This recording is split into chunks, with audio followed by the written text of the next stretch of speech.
السلام علیکم ورحمۃ اللہ وبرکاتہ۔ کیا حال ہے سب کا؟ ٹھیک ہے الحمدللہ۔ الحمدللہ کہ آپ لوگوں کو آج کل رات کو قیام کرنے کا موقع مل رہا ہے اور سبھی لیلۃ القدر کی تلاش میں ہیں۔ اللہ سبحانہ وتعالیٰ سب کو نصیب کرے اور سب کی دعائیں بھی قبول کرے، عبادات قبول فرمائے۔ تو یہاں پر ایک سوال پیدا ہوتا ہے کہ کیا لیلۃ القدر کی فضیلت جو ہے اس کا اطلاق سارے نیک اعمال پر ہوتا ہے یا پھر کچھ مخصوص اعمال ہوتے ہیں؟ یعنی لیلۃ القدر میں کوئی بھی نیک عمل کرتے رہیں تو اس کا اجر کئی لاکھ گنا زیادہ ہو جائے گا، یا یہ فضیلت یا یہ بشارت صرف چند اعمال پر ہے؟ تو اس میں آپ دیکھیے کہ شیخ صالح العثیمی ہیں، ایک عالم ہیں بہت بڑے فتویٰ کمیٹی کے، تو وہ کہتے ہیں کہ جو لوگ لیلۃ القدر میں اعمال کی اقسام کے بارے میں بات کرتے ہیں تو وہ کہتے ہیں کہ اس رات میں کیے جانے والے اعمال ان 1000 مہینوں سے افضل ہیں جن میں لیلۃ القدر نہیں ہوتی۔ یعنی جو لوگ اس بات کو عمومی بنا دیتے ہیں وہ ایک غلطی کا ارتکاب کرتے ہیں۔ یعنی اس فضیلت کا اطلاق سارے اعمال پہ نہیں ہوتا کہ کچھ بھی کر لو۔ جن اعمال کی طرف اشارہ ہے وہ مخصوص اعمال ہیں جو کہ رسول اللہ صلی اللہ علیہ وسلم کے فرمان میں موجود ہیں کہ من قام لیلۃ القدر ایمانا واحتسابا غفر له ما تقدم من ذنبہ، کہ جو کوئی لیلۃ القدر میں ایمان کے ساتھ اور حصول ثواب کی نیت سے قیام کرے اس کے تمام گناہ بخش دیے جائیں گے۔ تو اس سے کیا پتہ چلتا ہے کہ اصل عبادت لیلۃ القدر کی کیا ہے؟ قیام۔ رات کو کھڑے ہو کر، یا اگر کھڑے نہیں ہو پا رہے تو بیٹھ کر زیادہ سے زیادہ نوافل پڑھے جائیں، قیام کیا جائے، قرآن سنا جائے، قرآن پڑھا جائے۔ تو نماز کے اندر 3 چیزیں ہوتی ہیں نا، ایک قیام ہوتا ہے، ایک قرآن کی تلاوت ہوتی ہے، یعنی قیام ہوتا ہی تلاوت کے ساتھ ہے، اور پھر کچھ دعائیں ہیں جیسے آج کل آپ نماز کے اذکار سیکھ رہے ہیں تو یہ دعائیں بھی پڑھتے ہیں، آپ سجدے میں دعائیں کرتے ہیں، 2 سجدوں کے بیچ میں دعائیں کرتے ہیں، رکوع میں کرتے ہیں، رکوع سے کھڑے ہو کر کرتے ہیں، اسی طرح ہاتھ باندھ کر سب سے پہلے شروع ہی دعا سے کرتے ہیں اللہم باعد بینی و بین خطایایا۔ تو 3 اہم چیزیں ہو گئی، قیام ہو گیا، قرات ہو گئی، دعا ہو گئی، ٹھیک ہے۔ لیکن بعض لوگوں نے اس رات میں کچھ خدمت خلق کے کاموں کو ان عبادات کے برابر قرار دیا ہے۔ وہ کہتے ہیں جیسے بھوکے کو کھانا کھلانا، بے لباس کو کپڑا پہنانا، بیماروں کا علاج کرنا، غریبوں کو صدقہ دینا، والدین کے ساتھ حسن سلوک کرنا، پڑوسیوں سے حسن سلوک، رشتہ داروں سے تعلقات جوڑنا، تو یہ لیلۃ القدر کے اعمال نہیں ہیں۔ یعنی یہ اعمال جو لوگوں کو فائدہ پہنچانے کے، یہ لیلۃ القدر کے نہیں ہیں۔ لیلۃ القدر کے اعمال کیا ہیں؟ قیام اللیل۔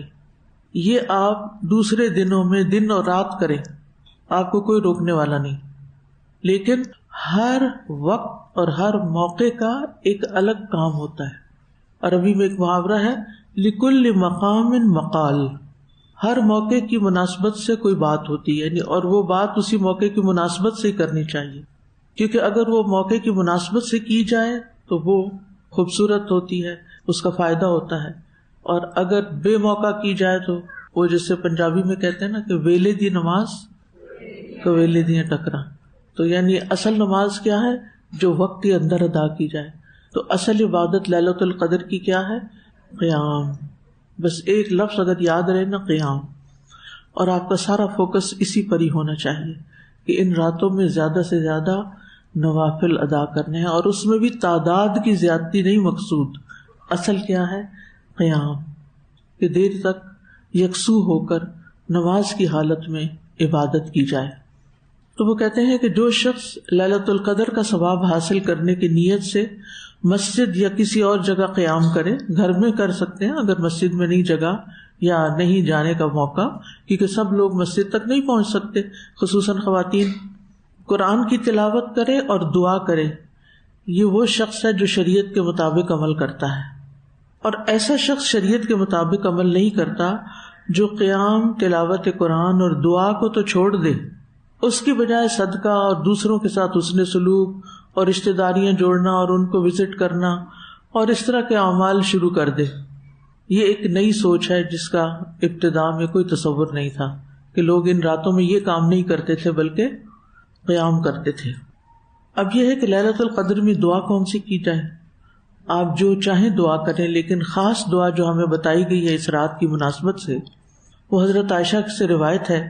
وہ کہتی ہے کہ اے اللہ کے نبی صلی اللہ علیہ وسلم، یہ بتائیے کہ اگر مجھے شب قدر حاصل ہو جائے تو میں اس میں کیا دعا مانگوں؟ نبی صلی اللہ علیہ وسلم نے فرمایا تم یہ دعا مانگو، اللہم انک عفو تحب العفو فاعف عنی، اے اللہ تو خوب معاف کرنے والا ہے، معاف کرنے کو پسند کرتا ہے، یعنی خود بھی معاف کرتا ہے بہت زیادہ، اور بندوں سے بھی کیا پسند کرتا ہے کہ وہ ایک دوسرے کو معاف کر دیں، لہٰذا مجھے معاف کر دے۔ تو اس میں آپ دیکھیے کہ اگر ہم چاہتے ہیں کہ ان راتوں میں ہماری معافی ہو جائے تو ہمیں بھی اپنے دل سے دوسروں کو معاف کر دینا چاہیے۔ ابن رجب کہتے ہیں آخری عشرے میں تمام تر نیکیوں کو بخوبی بجا لانے کے ساتھ لیلۃ القدر میں خصوصی طور پر اللہ سے عفو درگزر طلب کرنے کو اس لیے کہا گیا ہے کیونکہ اعلیٰ مرتبت لوگ نیکیاں کرنے کے بعد ان پر اترانے کی بجائے یہی سمجھتے ہیں کہ ہم تو اللہ کا کچھ بھی حق ادا نہیں کر سکے، یعنی ساری عبادت کر کے بھی وہ کیا سمجھتے ہیں کہ ہم نے ابھی کچھ نہیں کیا، چنانچہ وہ ایک گناہگار اور قصوروار شخص کی مانند اللہ سے درگزر کا سوال کرتے ہیں کہ اللہ تو بس معاف ہی کر دے ہمیں، ہم تیرا حق ادا نہیں کر سکتے، اور عبادت کا حق تو ادا ہو ہی نہیں سکتا، تیری نعمتوں کا شکر بھی ادا نہیں ہو سکتا، تو اس لیے ہم نے جو بھی ٹوٹی پھوٹی عبادت کی تو اسے قبول کر لے، اور جو ہم نہیں کر سکے تو ہمیں معاف کر دے۔ اس سے نہ پھر انسان کے دل میں دو چیزیں پیدا نہیں ہوتی، ایک تکبر پیدا نہیں ہوتا اور دوسرے گلٹ نہیں رہتا۔ ہم میں سے بہت سے لوگ بہت کچھ کرنے کے بعد بھی نا اندر سے شرمندہ ہوتے ہیں، یعنی کم از کم میں تو بہت ہی شرمندہ ہوں کہ یا اللہ جو کرنا چاہیے وہ کر نہیں پاتی، وہ ہو نہیں رہا، ہو بھی نہیں سکتا، یعنی دل تو کیا چاہتا ہے بہت کچھ کرے لیکن عملاً رات گزر جاتی ہے پتہ ہی نہیں چلتا، کچھ بھی نہیں ہو پاتا۔ تو پھر دل میں نا ایک عجیب سی تکلیف ہوتی ہے کہ یا اللہ حق ادا نہیں ہو تو ہمیں معافی کر دے۔ تو اس لیے دونوں اعتبار سے معافی مانگنے کی ضرورت ہے۔ اگر یہ احساس ہو گیا ہے کہ بہت کچھ کر لیا تب بھی معافی مانگ لیں، اور اگر یہ احساس ہو گیا کہ کچھ نہیں کیا تب بھی معافی مانگ لیں، اللہ سبحانہ تعالیٰ ہم سے قبول کر لے۔ تو اس لیے دل لگا کے محبت سے یہ دعا کثرت سے کرتے رہیں۔ دعائیں تو ساری دعائیں ہیں، ساری اچھی ہیں، لیکن اگر ہمیں معافی مل گئی تو سمجھے سب کچھ مل گیا۔ کسی بھی حکم پر جب عمل میں دشواری پیش آ رہی ہو، دو چیزیں ذہن میں رکھا کریں۔ ایک تو یہ ہے کہ آپ پورے دل سے چاہتے ہیں وہ کرنا، نیت درست ہے آپ کی اور آپ اس کی ایفرٹ بھی کر رہے ہیں، لیکن دوسری چیز یہ کہ ایفرٹ کے باوجود وہ نہیں ہو پایا جو کرنا چاہیے تھا، تو ایسی صورت میں پھر یہ آیت ہمیشہ یاد رکھا کریں، فاتقوا اللہ ما استطعتم، اللہ کا تقوی اختیار کرتے رہو جتنی تم میں استطاعت ہے، یعنی جو ہم کر سکتے ہیں وہ ہم تو کر رہے ہیں، اور اگر کوئی تعاون نہیں کر رہا اور اس کے تعاون کے بغیر یہ عمل مکمل نہیں ہوتا۔ کچھ عمل ہوتے ہیں یک طرفہ، آپ نے کیا بس ہو گیا، آپ کے ہاتھ میں ہوتا ہے نا وہ کرنا، آپ کی چوائس پہ ہوتا ہے، لیکن کچھ کاموں میں آپ کو دوسرے کا ہینڈ بھی چاہیے، اور وہ ہینڈ نہیں آ رہا تو آپ اکیلے ہاتھ سے کتنا کر سکتے ہیں، جتنا کر سکتے ہیں اتنا کر کے اپنی نماز میں توجہ کریں۔ فاتقوا اللہ ما استطعتم، جو استطاعت ہے وہ کر لیں، اللہ تعالیٰ اسی کو قبول کرے گا۔ اللہ تعالیٰ بہتر جانتا ہے کہ آپ کی استطاعت کیا ہے کیا نہیں، اللہ کے ساتھ سچے ہوں۔ اور جب آپ کے دل میں ہوتا ہے نا کہ اللہ کو تو پتا ہے نا، اور واقعی جینوئن بات ہے اور جینوئن ریزن سے میں سجدہ نہیں کر رہی، نہ کہ سستی کے مارے، تو وہ پھر اللہ کو پتا ہے اور معاملہ اللہ کے ساتھ ہے، پھر دل میں گلٹ نہیں ہونا چاہیے، بس درگزر کی درخواست کرتے رہنا چاہیے۔ آج کل یہ ٹرینڈ چل پڑا ہے کہ 27ویں کو نکاح کرنا ہے، یعنی ہم نے عبادت کے مواقع کو بھی اپنی دنیاوی جو چیزیں ہیں ان کے لیے مخصوص کر لیا۔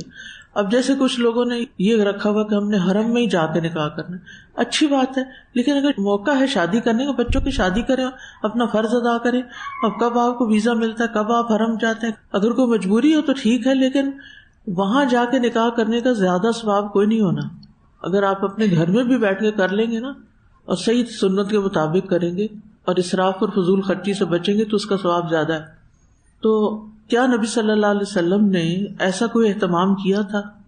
27ویں کو نکاح کرنا ہے یا حرم میں جا کے کرنا ہے یا بیت المقدس میں جا کے کرنا ہے؟ نہیں، یہ ہم نے اپنے اوپر ایکسٹرا بوجھ لاد لیے. اور پھر ہوتا کیا ہے، ایک بندہ کرتا ہے نا بغیر دلیل کے، دوسرے صرف اور صرف اس کی اندھا دھند تقلید شروع کر دیتے، پیروی شروع کر دیتے ہیں. اور یہ نہیں دیکھتے کہ اتنی قیمتی رات جس کے لمحے لمحے کی عبادت جو ہے وہ ہزاروں سال کی عبادت پہ بھاری ہے، اس کو چھوڑ کے اور شغل میں لگ جاتے ہیں اور برکت حاصل کرنے کے خود ساختہ طریقے ایجاد کیے ہوئے. اللہ تعالیٰ سب پر رحم کرے.